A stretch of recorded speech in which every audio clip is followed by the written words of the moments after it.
couple things. One, which I'll talk about a little later, but The Economist just did a survey of 150 cities.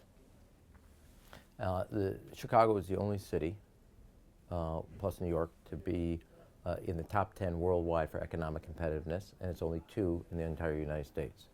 They cited 3 things: highly skilled, highly educated workforce, highly modern transportation system, and a level of transparency and certainty around the public sector, of which when we do something, we say something, we actually do it. The biggest piece of that is 35% of our population has got a college degree. We're 27% true for the nation, and we got to keep that edge, which means schools. Number one thing, the reason I ran for mayor, I think the most important thing for the future of the city, let alone the country, but I'm concerned right now about the city, is making sure we have top level and top flight education system. My goal is to continue to move our graduation rates up, our test scores up, and more, I believe when kids look around, they walk out of their school regardless of where they are in the city, and they see this really vibrant, exciting city. We do happen to have the fastest growing downtown in America. If they can imagine themselves in that, we've succeeded in bridging the gap. If they think they have a different future and that's not part of their future, we've failed.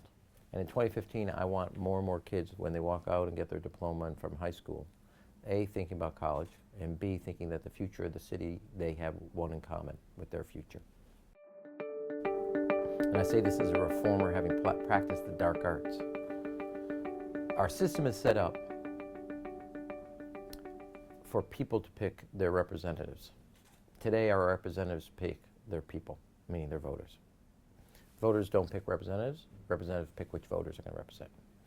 And you got to take redistricting out of the political process because it's become so hyper-political. You've created these boundaries that don't really represent where the country is and where there's no attempt for conversation. So that's a process point. 2, on the substantive point, there's actually, in my view, more common ground. I think, though, that the elite have got to shut up about a grand bargain. It's not going to happen.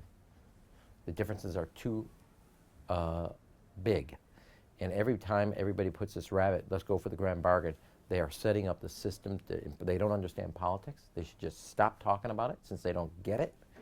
We can hit, unfortunately, the system needs something like that, but what we can achieve is singles and doubles in the economic system, whether that's on immigration, whether that's on taxes, whether that's on other type of fiscal issues. But this notion that you're going to set up the system to constantly try to achieve something you cannot constitutionally do is foolish. So there'll be one on process, one on substance. And I thought they did a great job personally, and I think they continue to do what they're doing. Look, it's not for me. I think the Republicans, I've said this after the election, quoted by Tom Freeman, they need a Bill Clinton moment. They need somebody who gets their party modernized. They've allowed a vocal minority to take control, and that's a big mistake. That vocal minority is nothing but vocal. It's not a majority. It's not even a majority in the quote-unquote congressional majority. It's a minority view, and they've allowed them to dominate their party, and that's a big mistake at huge cost to them politically, and now the country's paying a consequence to it.